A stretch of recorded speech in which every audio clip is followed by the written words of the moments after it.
नमस्कार, स्वागत है आप सबका। आपके साथ मैं हूं मोनिका सिंह राणा। खबरों की शुरुआत करते हैं। केदारनाथ फिल्म को लेकर सरकार का बड़ा फैसला सामने आया है। शासन स्तर पर फिल्म के चलने पर कोई प्रतिबंध नहीं लगाया गया है। जिलाधिकारियों को स्वयं निर्णय लेने को लेकर सहमति बनी है। केदारनाथ फिल्म को लेकर सीएम की अध्यक्षता में सीएम आवास पर बैठक हुई। सतपाल महाराज की अध्यक्षता में गठित समिति ने सीएम को प्रस्तुत की रिपोर्ट। सचिव सूचना दिलीप जावलकर, डीजीपी अनिल कुमार रतूड़ी बैठक में मौजूद रहे।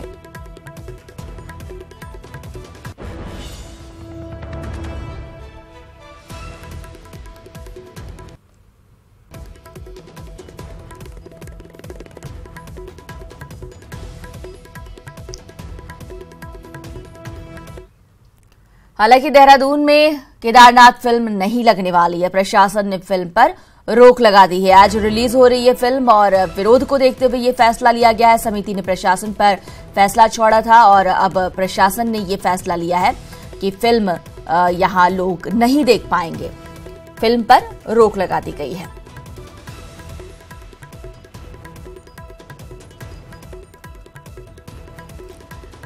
देहरादून से हमारे सहयोगी किशोर रावत लाइव हमसे जुड़ गए। किशोर, प्रशासन पर फैसला छोड़ा गया था। समिति की ओर से कहा गया था कि प्रशासन देखे कि क्या करना है और प्रशासन ने ये फैसला लिया कि फिल्म नहीं देख पाएंगे लोग, यहां फिल्म रिलीज नहीं होने दी जाएगी। लोग क्या कह रहे हैं और क्यों आखिर इतना विवाद हो रहा है इस फिल्म को लेकर?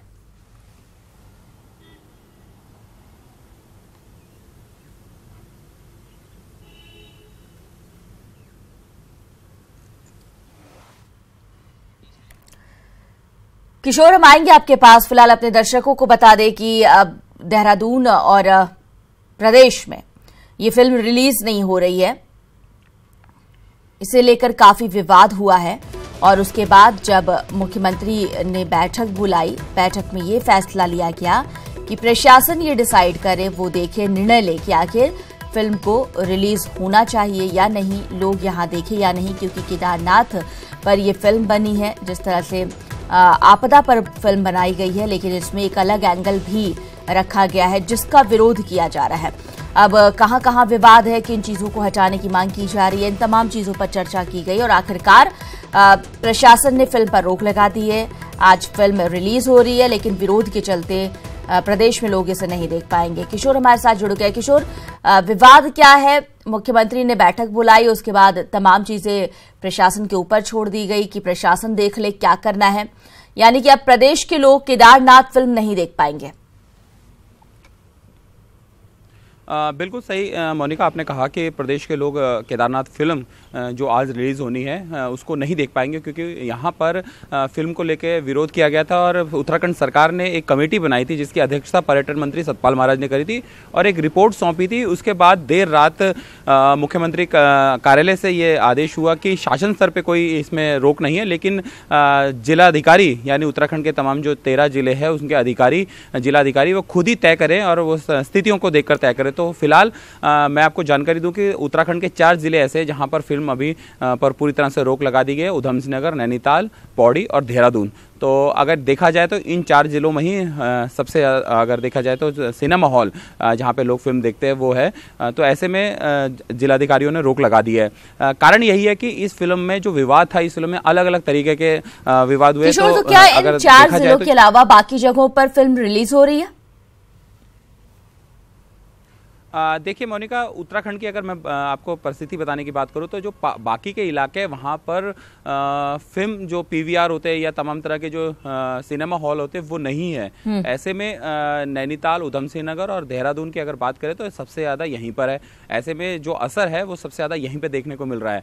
तो यानी जो जहाँ पर पीवीआर है सबसे ज़्यादा, क्योंकि जहाँ पीवीआर होंगे वहीं फिल्म का प्रदर्शन होगा, तो ऐसे में इन जगहों पर रोक लगाई गई है। दूसरी अगर बात करूँ तो फिल्म में आपत्ति कुछ दृश्यों को देखी गई है और इसमें जो कहानी है कि हिंदू और मुस्लिम, यानी जो हीरो है मुस्लिम है और हिंदू लड़की है, उसको देखकर काफ़ी आपत्ति जताई कराई है। ये कहा गया है केदारनाथ के जो लोग हैं और तमाम जो हिंदूवादी संगठन उन्होंने कहा है कि इस तरीके की फिल्में लव जिहाद को बढ़ावा दे रही है। लेकिन अभी फिलहाल आज अलग अलग जगहों पर फिल्म लग रही है, उसके बाद ही एक रिव्यू लोगों का निकल के आएगा आखिर फिल्म में क्या है। लेकिन फिलहाल उत्तराखंड के लोगों को अब ये फिल्म देखने को नहीं मिलेंगे, क्योंकि फिलहाल अभी इस पर रोक लगाई गई है। जी तो क्या आगे चलकर कुछ इसे लेकर फैसला लिया जा सकता है, क्योंकि मुख्यमंत्री ने जिस तरह से कल बैठक की थी उसके बाद तमाम चीजें प्रशासन के ऊपर, जिलाधिकारियों के ऊपर छोड़ दिया गया, आगे चलकर कुछ अलग से फैसला भी हो सकता है? आज जब कई जगहों पर मूवी देख ली जाएगी उसके बाद कुछ निर्णय हो सकता है किशोर?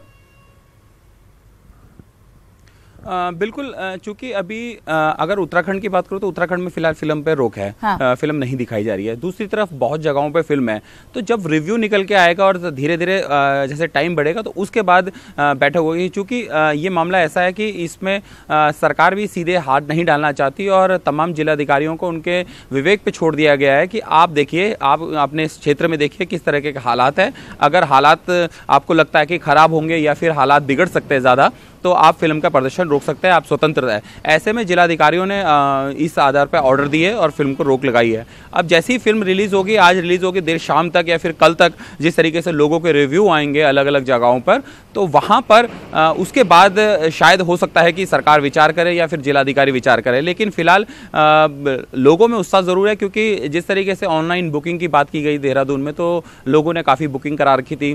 और जब क्योंकि शुक्रवार है, इसके बाद शनिवार एक वीकेंड होता है, तो ज़्यादातर लोग देखना चाहते हैं और संडे को ज़्यादा। तो ऐसे में कई जो लोग थे उनको उम्मीद थी कि फिल्म देखेंगे, तो शायद अब उनको फिल्म देखने को नहीं मिलेगी। लेकिन बुकिंग ज़रूर हुई थी। तो अब ये देखना होगा कि फिल्म का रिव्यू क्या आता है और रिव्यू के बाद की परिस्थितियाँ क्या होती है, उसके बाद ही संभवतः ये तय किया जाएगा कि फिल्म का प्रदर्शन हो या ना हो। किशोर, इन 4 जिलों के अलावा क्या बाकी जगहों पर भी अभी समीक्षा की जा रही है फिल्म को लेकर? बिल्कुल, चूंकि देर रात का ये डिसीजन है और लगातार इस पे बैठक चली और मुख्यमंत्री कार्यालय से एक आदेश जारी हुआ कि शासन स्तर पे सरकार ने कोई फिल्म पे रोक नहीं लगाई है, लेकिन जिलाधिकारी अपने स्वयं अपने विवेक पे देखे। मैंने जैसा कि बताया था कि अगर पीवीआर की बात करें या सिनेमा हॉल की बात करें, तो ज़्यादातर जो सिनेमा हॉल है वो उत्तराखंड के देहरादून, नैनीताल और उधमसिंह नगर में है, और उसमें भी अगर देखा जाए तो सबसे ज़्यादा देहरादून में है। वहीं दूसरी पहाड़ी क्षेत्रों की बात करें तो पहाड़ी क्षेत्रों में हालांकि फिल्म पे अभी तक कोई ऑर्डर नहीं आया है सामने, क्योंकि 4 जिलों का ही आया है। लेकिन ये ज़रूर है कि वहाँ पर अगर सिनेमा हॉल हो तब उसके बाद फिल्म पर रोक लगाए। लेकिन ऐसे में सबसे बड़ी बात यही है कि जब सिनेमा हॉल ही नहीं है पहाड़ी इलाकों में, ऊपरी इलाकों में, तो फिल्म पर रोक लगाने का ना लगाने का मतलब ही नहीं बनता। लेकिन ये ज़रूर है कि स्थितियों को सभी जिलाधिकारियों को इन केदारनाथ फिल्म की जो तमाम जो कहानी पे विरोध हो रहा है उन पे स्थिति पर नजर रखने के लिए, तो सभी जो जिलाधिकारी है, जो डीएम्स है, वो अलर्ट है और उन्हें तमाम जो सुरक्षा के चीजें हैं उनको भी तैयारी कर बने रहिए। तो अपने दर्शकों को हम बता दें कि फिलहाल इन 4 जिलों में ये कहा गया है कि फिल्म पर फिलहाल रोक लगी रहेगी, जिनमें नैनीताल है, पौड़ी है, देहरादून है। बाकी पहाड़ी इलाकों में क्योंकि अब थिएटर नहीं है अच्छे, ऐसे में वहां पर समीक्षा हालांकि हर जगह हो रही है कि फिल्म को लेकर क्या हो सकता है। आज जब फिल्म रिलीज हो रही है, कई जगहों पर इसे देखा जाएगा, रिव्यू किया जाएगा, उसके बाद हो सकता है कि आगे केदारनाथ फिल्म को लेकर कुछ अलग से सरकार डिसीजन ले। अगली खबर की बात विधानसभा के शीतकालीन सत्र का आखिरी दिन आज है। सदन की कार्यवाही सुबह 11 बजे से शुरू होगी। सदन में राज्यपाल द्वारा लौटाए गए विधेयक पर पुनर्विचार किया जाएगा। अधीनस्थ सेवा चयन आयोग के संशोधन विधेयक पर चर्चा होगी। किशोर हमारे साथ जुड़े हुए हैं लाइव। किशोर, ये बताइए कि ये जो सत्र रहा, ये कितना कामयाब रहा अपने तमाम प्रस्तावों को लेकर, और साथ ही आज आखिरी दिन क्या खास होने वाला है? देखिए मोनिका, अगर सत्र की बात करूं तो फिलहाल सत्र का आज आखिरी दिन है और आखिरी दिन में अगर कामकाज की बात करें तो उत्तराखंड अधीनस्थ सेवा आयोग चयन आयोग का संशोधन विधेयक है, जो पिछले बार यहां से राज्यपाल की तरफ भेजा गया था विधेयक को पारित कर, लेकिन राज्यपाल ने इसे पुनर्विचार के लिए लौटाया गया। अब इस पर विचार होगा, चर्चा की जाएगी, उसके बाद ही आगे की कार्रवाई होगी। दूसरी बात करें कि 11 बजे की कार्रवाई शुरू होगी। कार्रवाई में प्रश्नकाल जो सबसे पहले चलता है उसमें प्रश्न आएंगे और लगभग 7 से 8 प्रश्न है, उन पर सवाल सरकार से पूछे जाएंगे। सत्ता पक्ष और विपक्ष के जो विधायक होते हैं, सदस्य होते हैं, वो उनके द्वारा। अगर पूरे सत्र की बात करें तो सत्र अगर देखा जाए तो पहली बार ऐसा हुआ कि एक दिन सत्र ऐसा चला कि जब विपक्ष के लोग परिसर में ही नहीं थे, परिसर के बाहर, गेट के बाहर धरना विरोध कर रहे थे। चूंकि एक मामला आया था जिसमें कांग्रेस के विधायक और उप नेता सदन करण मारा को अंदर आने नहीं दिया और किसी बात पर लेकर उनकी पुलिसकर्मियों और उनसे बहस हो गई। उसके बाद सारा सदन बाहर चला और चूंकि सदन अंदर चल रहा था लेकिन विपक्ष एक नहीं था, तो शायद पहली बार होगा कि सत्ता पक्ष के, विपक्ष के लोग नहीं मौजूद थे। कुल मिलाकर अगर सत्र की बात करें तो अनुपूरक बजट के लिए ही सत्र बुलाया गया था। 2452 करोड़ का ये अनुपूरक बजट इसमें पेश किया गया। अगले 3 महीने के लिए जिस तरीके से कामकाज और तमाम सारी चीज़ों को देखने के लिए इस बजट को पास किया गया। साथ ही इस सत्र में कई ऐसे क्वेश्चन थे जिसमें एक बार फिर से, जिस तरीके से पिछले सत्रों में हमने देखा कि मंत्री सवाल का जवाब नहीं दे पा रहे और सवालों को गोल मोल करके ही जवाब दे रहे थे वो, तो ऐसे में जाहिर सी बात है कि सत्र हर तरीके से याद किया जाएगा, चाहे वो विपक्ष का सदन के बाहर धरना प्रदर्शन हो या फिर लोकायुक्त का मामला हो। चूंकि लोकायुक्त का मामला लगातार उठता रहा है लेकिन इस बार कांग्रेस ने जोर शोर से उठाया। उसके साथ ही अनुपूरक बजट इसमें पेश हुआ और मंत्रियों का फिर से वही हाल कि सवालों के जवाब देने में फिसड्डी साबित हुए। जी शुक्रिया इस तमाम जानकारी के लिए किशोर आपका। किशोर रावत हमारे सहयोगी तमाम जानकारी मुहैया करा रहे थे, बता रहे थे कि सत्र जो है इस बार यादगार काफी रहा है कई चीजों को लेकर। जिस तरह से विपक्ष ने हंगामा किया, पहले ही धरने पर बैठ गई परिसर में ही, और साथ ही आज जब सदन की कार्यवाही सुबह 11 बजे शुरू होगी तो कई अहम चीजें होंगी। सदन में राज्यपाल द्वारा लौटाए गए विधेयक पर पुनर्विचार किया जाएगा। अधीनस्थ सेवा चयन आयोग के संशोधन विधेयक पर चर्चा भी आज होगी। वहीं लोकायुक्त के मसले पर कल एक बार फिर से सत्ता पक्ष और विपक्ष सदन में आमने सामने थे। इस मसले पर सरकार के जवाब से असंतुष्ट विपक्ष ने सरकार की मंशा पर सवाल उठाए तो सरकार नियमों का हवाला देकर इस मामले पर बचती नजर आई। लोकायुक्त का मसला एक बार फिर से विधानसभा के अंदर सत्ता पक्ष और विपक्ष के बीच नूरा कुश्ती साबित हुआ। जहां एक तरफ सरकार खुद को नियमों की आड़ में बचाती रही, वहीं विपक्ष विरोध की रस्म अदायगी करता हुआ नजर आया। ये तीसरा मौका था जब कांग्रेस सदन में लोकायुक्त का मसला उठा रही थी। विपक्ष ने लोकायुक्त के मुद्दे पर नियम 310 के तहत चर्चा की मांग की, जिसे स्पीकर ने नियम 58 में स्वीकार किया। नियम 58 में सरकार द्वारा दिए गए जवाब से नेता प्रतिपक्ष इंदिरा हृदयेश संतुष्ट नहीं हुई। उन्होंने कहा कि सरकार दरअसल लोकायुक्त लाना ही नहीं चाहती है। वहीं कांग्रेस के प्रदेश अध्यक्ष ने सरकार को उसका वायदा याद दिलाते हुए कहा कि 100 दिन के अंदर लोकायुक्त लाने की बात करने वाली सरकार 1.5 साल बाद भी मामले पर गंभीर नहीं है। 17 के विधानसभा चुनाव में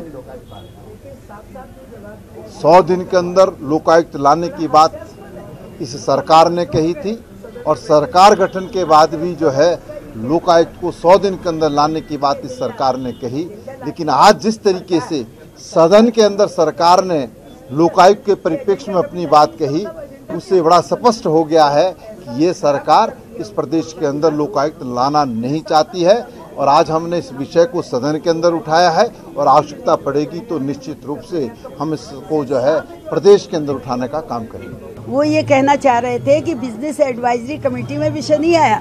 बिजनेस एडवाइजरी कमेटी का एजेंडा इनकी तरफ से बनता है, स्पीकर की ओर से बनता है, जिसमें सरकार की ओर से ये प्रतिनिधि होते हैं, प्रतिपक्ष से हम लोग बैठे होते हैं। तो इन्होंने तो उत्तर ही ऐसा दिया, घुमाया, केवल घुमाने की कोशिश की, जिससे साफ संकेत है इनकी मंत्रणा हो चुकी है और ये किसी भी कीमत पे लोकायुक्त की नियुक्ति नहीं करने जा रहे हैं। वही सरकार के रुख से ऐसा लग रहा है कि उसे लोकायुक्त की जरूरत ही महसूस नहीं हो रही। फिलहाल मामले को टालने के लिए नियमों का हवाला जरूर दिया जा रहा है। बिना लोकायुक्त के इतने लोग जेलों में चले गए, इतनों पे कार्रवाई हो गई बड़े बड़े राक्षसों पे, तो लोकायुक्त आप कहेंगे तो लोकायुक्त के बारे में विचार कर लेंगे। भ्रष्टाचार के खिलाफ नारे लगाते हुए बीजेपी सत्ता में आई और NH 74 घोटाले में IAS स्तर के अधिकारी के खिलाफ कार्रवाई कर अपनी पीठ भी खूब थपथपाई। लेकिन 1.5 साल बाद भी लोकायुक्त पर सरकार का रवैया उसे कटघरे में जरूर खड़ा करता है। देहरादून से न्यूज 18 के लिए रॉबिन सिंह और सत्येंद्र बर्थवाल के साथ किशोर रावत की रिपोर्ट। निकाय चुनाव संपन्न होते ही अब भारतीय जनता पार्टी लोकसभा चुनाव की तैयारियों में जुट गई है। कल भाजपा के प्रदेश कार्यालय में आयोजित कोर ग्रुप की बैठक में हाल ही में संपन्न हुए निकाय चुनावों और सहकारिता के चुनावों के साथ ही आगामी लोकसभा चुनावों को लेकर विचार विमर्श किया गया। बताया गया कि पार्टी की राष्ट्रीय महामंत्री और प्रदेश की लोकसभा चुनाव प्रभारी सरोज पांडे 14 दिसंबर से उत्तराखंड दौरे पर हैं। सरोज पांडे 14 दिसंबर को हल्द्वानी में और 15 दिसंबर को देहरादून में पार्टी पदाधिकारियों के साथ लोकसभा चुनाव की तैयारियों को लेकर समीक्षा बैठक करेंगी। पहले हम देते हैं, उनकी समीक्षा करते हैं और आने वाले कार्यक्रमों पर हम विचार करते हैं कि आगे चल करके क्या क्या करना चाहिए। और चुनाव हुए इस बीच में स्थानीय निकाय के, तो उनकी जानकारी सभी सदस्यों को विस्तार से दी जाती है। लोकसभा चुनाव की दृष्टि से कैसे उसको हम लोग पुनः जो 2014 है उसको दोहराया जा सकता है। मनोज पांडे जी हमारी राष्ट्रीय मंत्री और सांसद हैं, महामंत्री और सांसद हैं। वो 14 तारीख को हल्द्वानी में रहेंगी, कुमाऊं क्षेत्र में, और 15 तारीख को देहरादून में आएंगी। वो समीक्षा बैठकें हमारी लेंगी, जिसमें 23 बिंदु माननीय राष्ट्रीय अध्यक्ष जी ने दिए हैं पूर्व में। तो उन पर क्या क्या हमारा काम हो गया है, कितनी हमने प्रोग्रेस करी है, जो लोकसभा चुनाव की दृष्टि से बहुत महत्वपूर्ण है। बड़ी खबर अल्मोड़ा से है। युवक ने फांसी लगाकर यहां खुदकुशी कर ली है। घर में फांसी लगाकर आत्महत्या की गई है। पुलिस ने शव को पोस्टमार्टम के लिए फिलहाल भेज दिया है। सोमेश्वर थाना क्षेत्र की एक घटना है, जहां युवक ने फांसी लगाकर खुदकुशी कर ली है और बताया जा रहा है कि घर में फांसी लगाकर इसने आत्महत्या की है।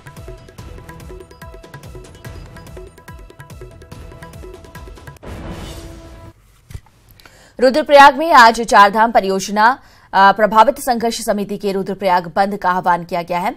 चारधाम परियोजना यानी ऑल वेदर रोड के प्रभावितों ने संघर्ष समिति का गठन कर मुआवजे और विस्थापन की मांग को लेकर रुद्रप्रयाग जिला बंद का आह्वान किया है। संघर्ष समिति ने रुद्रप्रयाग, तिलवाड़ा, अगस्त मुनि, उखीमठ समेत सभी बाजारों के व्यापार संघ ने बंद का समर्थन किया है। चारधाम परियोजना प्रभावितों का कहना है कि उनका मकसद चारधाम परियोजना का विरोध करना नहीं है, बल्कि चारधाम परियोजना में प्रभावितों को उचित मुआवजा और पुनर्वास उनकी मांग है।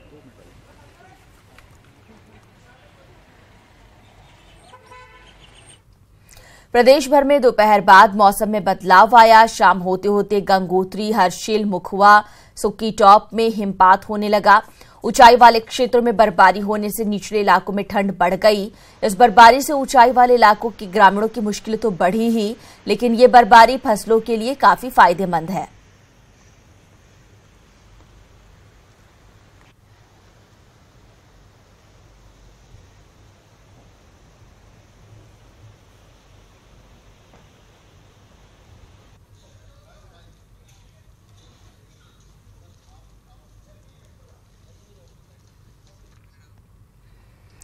प्रदेश के सुदूरवर्ती सीमांत गांवों तक भले ही विकास की किरण पहुंचे या नहीं, लेकिन भ्रष्टाचार का दीमक जरूर पहुंच रहा है। जी हां, हम बात कर रहे हैं रुद्रप्रयाग के अति दूरस्थ सीमांत गांव की, जहां जल संस्थान के अधिकारी खुलेआम गरीब ग्रामीणों का शोषण कर रहे हैं। क्या है ये पूरा मामला, देखिए हमारी इस रिपोर्ट में। अभी तक योजनाओं में भ्रष्टाचार करने वाला जल संस्थान अब सीधे सीधे गरीब ग्रामीणों की जेब पर डाका डाल रहा है। रुद्रप्रयाग के सीमांत गांव कोठमा के खोनू, मजेरा और सोलनू गांव में स्वजल द्वारा बनाई गई परियोजनाओं को बिना ग्रामीणों की सहमति से जल संस्थान ने हैंडओवर कर लिया और फिर 100 से ज्यादा ग्रामीणों को प्राइवेट कनेक्शन के नाम पर 2500 रुपए प्रति कनेक्शन वसूल किए, जबकि जल संस्थान में ग्रामीण क्षेत्र में कनेक्शन का चार्ज मात्र 1785 रुपए है। यही नहीं, कोठमा के आसपास की ग्राम सभा गविसा और जालमल्ला, चौमासी में भी जल संस्थान ने ग्रामीणों से कनेक्शन के नाम पर अवैध वसूली की। स्वजल को हमने जो है 2500 रुपया दिया और उसका उन्होंने अभी तक हमको तो उसका रसीद भी नहीं मिला, और उसमें ये छानबीन तो उसकी करनी ही पड़ेगी, नहीं तो हम लोगों को वहाँ पर ऑफिस में जाएंगे, उनको बोलेंगे। 2500 रुपया हमारे जमा कर रखे हैं, इन्होंने हमसे 2500 रुपया लिया है और बोला है कि ये सब लोग भर रहे हैं। रसीद कितने की मिली आपको? रसीद हमको 1700 85 रुपया। बाकी पैसे बाकी पता नहीं कहाँ गए क्या। वहीं पूरे मामले का एक पक्ष ये है कि ग्रामीण आज भी पीने के लिए प्राकृतिक स्रोत का पानी ही उपयोग कर रहे हैं। जो हम जो पानी यूज करते हैं वो प्राकृतिक स्रोत का बिल है, प्राकृतिक स्रोत का पानी है, और प्राकृतिक स्रोत का अगर हमने बिल देना है तो जल संस्थान वाले उन प्राकृतिक स्रोतों को बंद करवाएं, तब हम बिल देंगे। अब जब मामला डीएम रुद्रप्रयाग के संज्ञान में आया तो पूरे मामले की जांच बैठा दी गई है। इस पे देखिए, अभी कल एक जनता दरबार था, उसमें भी ये शिकायत आई थी कि जनरल लोगों से 2500 रुपये लिया गया कनेक्शन का चार्ज, और जो अनुसूचित जाति और जनजाति के लोग हैं उनसे 1500 रुपये चार्ज लिया गया, और उसके पश्चात जो इनका शुल्क है वो 90 रुपये है। तो इसमें जल संस्थान को हमने स्पष्ट निर्देश दिए हैं कि इसका जीओ अगर शासन से है कि 2500 रुपये कनेक्शन शुल्क लिया जाएगा तो वो जीओ हमें दिखाएंगे, उसमें जाँच हमने करवाई है, और अगर उसमें वो जीओ है तो फिर तो उस जीओ के अनुसार कार्रवाई होगी। लेकिन अगर किसी ने उसमें उस जीओ से बाहर जाकर कार्रवाई की है, 1700 रुपये शुल्क है और 2500 लिया गया है, तो निश्चित रूप से हम इसमें कार्रवाई करेंगे। प्रदेश के सीमांत गांव में आज भी मूलभूत सुविधाओं के अभाव में ग्रामीण जी रहे हैं। सरकार भी सीमांत गांव में विकास को लेकर गंभीर दिखती है, लेकिन अधिकारियों द्वारा विकास के नाम पर ग्रामीणों की जेब से सीधे की जा रही इस तरह की लूट से कहीं न कहीं सरकार के विकासवादी मंशा पर भी पलीता लगता है। न्यूज़ 18 के लिए रुद्रप्रयाग से शैलेंद्र सिंह रावत की रिपोर्ट। वहीं अवैध खनन को लेकर सरकार लाख दावे करती है, लेकिन अवैध खनन पर रोक लगाने में सफलता नहीं मिल रही है। चमोली में अधिकारियों की लापरवाही और मिलीभगत के चलते रात के साय में अवैध खनन का कारोबार जमकर फल फूल रहा है, जिससे सरकार को लाखों का चूना लग रहा है। अलकनंदा, पिंडर, मंदाकिनी और सहायक नदियों में जमकर खनन हो रहा है। हालांकि प्रशासन जांच के बाद कार्रवाई की बात कह रहा है। बुलेटिन में इतना ही। हमारी पहुंच आपकी ताकत है। अब न्यूज 18 उत्तराखंड देखने के लिए आप लॉग ऑन कर सकते हैं news18uk.com। हमारा फेसबुक पेज है न्यूज 18 यूके और हमारा यूट्यूब चैनल है न्यूज 18 यूपी उत्तराखंड।